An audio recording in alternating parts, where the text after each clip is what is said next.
শুভেন্দু অধিকারী যখন কোনো রাজনৈতিক সভা করেন, কখনো কোনো সাংবাদিক বৈঠক করেন, তখন কিছু না কিছু একটা সার্টিফাই করেন বিরোধীদেরকে। আর এবারও সেটা করতে ভুললেন না। এবার গিয়েছিলেন সন্দেশখালীতে। সেই সন্দেশখালী, যে সন্দেশখালী লোকসভা নির্বাচনের আগে রীতিমতন খবরের শিরোনামে উঠে এসেছিল। পুড়ে গেছিল সন্দেশখালী রাজনীতির আগুনে। আর সেই রাজনীতির আগুনে পুড়ে যাওয়া যে সন্দেশখালী, সেই সন্দেশখালীর মাটিতে দাঁড়িয়ে ডিক্লেয়ার করলেন এবার আরেকটা সার্টিফিকেট, নিজেকেই সার্টিফাই করলেন, বললেন হিন্দুর বাচ্চা।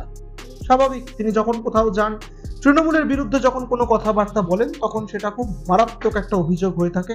আর সেই অভিযোগকে ঘিরে পাল্টা দানা বাঁধে আরো অন্যান্য বিষয় আসা, এবং রাজনীতির পারদ আকাশ ছোঁয়া হয়ে ওঠে সেই সময়ের। আর এবারও ঠিক একই রকম ঘটনা ঘটতে দেখা গেল। কিন্তু এই সমস্ত ঘটনার মধ্যে একটা কথা উঠে আসছে সামনে, একটা চিন্তা ভাবনা হতে পারে। সেই চিন্তা ভাবনাটা হচ্ছে, সেটা হচ্ছে 26-এর যে বিধানসভা নির্বাচন, 26-এর বিধানসভা নির্বাচনকে মাথায় রেখে কি প্রচারের একটা কর্মসূচি বা ভাবনা চিন্তা লক্ষ্য করা যাচ্ছে? আমরা ঐক্যবদ্ধ হব, আমরা একটা সরকার করব যে সরকার সুশাসন দেবে, সুরক্ষা দেবে। আমাদের কোনো ধর্মের প্রতি বিতৃষ্ণা নেই, কারো অধিকার নেই। আমরা আক্রান্ত, এখানে জিয়ারউদ্দিন মোল্লা ভুলিয়েছি, বদলা নিয়ে গেলাম হিন্দুর বাচ্চা। সেই প্রশ্নটাই হচ্ছে। আমরা জানি, যখন আমরা কোনো ঘর পরিষ্কার করি বা ঘর গোছাই, তখন প্রায়শই খেয়াল করেছি যে যখন আমরা ঘর ঝাড় দিই, ঘর মুছি, ডাস্টিং করি, অনেক কিছু করি। আর এবার ভাবছেন যে কি অপ্রাসঙ্গিক কথাবার্তার মধ্যে হচ্ছে। না, অপ্রাসঙ্গিক কথাবার্তা নয়, যথেষ্ট প্রাসঙ্গিকতা আছে এই কথাটার। কারণ তৃণমূলকে যেরকম একদিকে সমূলে উৎখাত করার জন্য ডাক দিচ্ছেন শুভেন্দু অধিকারী, ঠিক তেমন ভাবেই খুব হালকা ভাবে নিচ্ছেন না বামেদেরকে। কারণ সন্দেশখালীতে দাঁড়িয়ে সাংবাদিক বৈঠকে এবার সাংবাদিকদের মুখোমুখি হয়ে আক্রমণ শানিয়েছেন একদিকে যেরকম তৃণমূলকে, ঠিক তেমন ভাবেই আক্রমণ শানিয়েছেন বামেদেরকেও।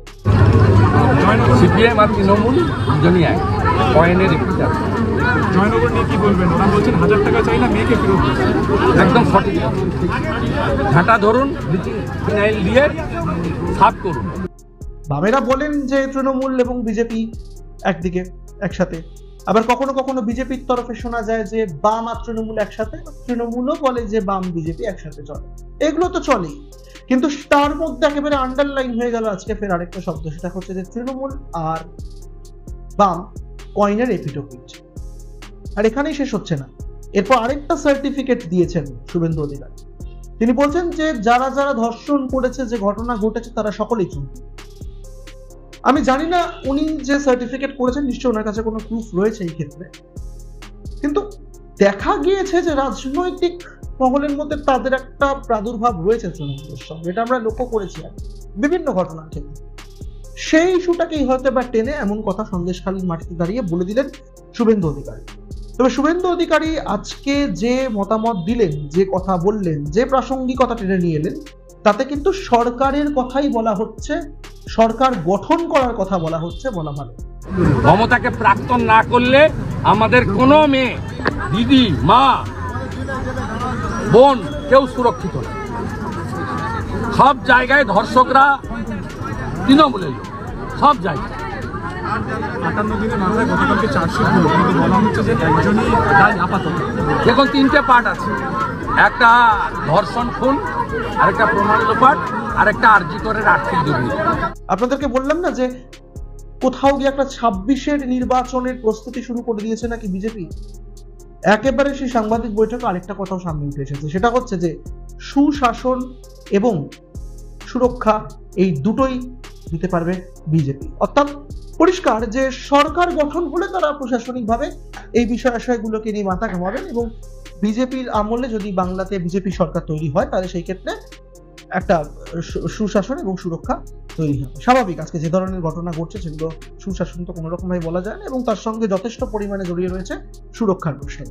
যদি ধর্ষণের মামলাতে তারা যদি মনে না করেন আর কেউ জড়িত নয়, তারা ঠিক করবেন, কিন্তু প্রমাণ লোপাট, তথ্য প্রমাণ লোপাট এবং ধর্ষকদের বাঁচানোর যে চেষ্টা, ন্যায় বিচার থেকে বঞ্চিত করার যে চেষ্টা মমতা ব্যানার্জি, বিনীত গোয়েল, সন্দীপ ঘোষরা করেছেন, এর বিরুদ্ধে সিবিআই যেন কড়া ব্যবস্থা নেয়, এটাই আমাদের।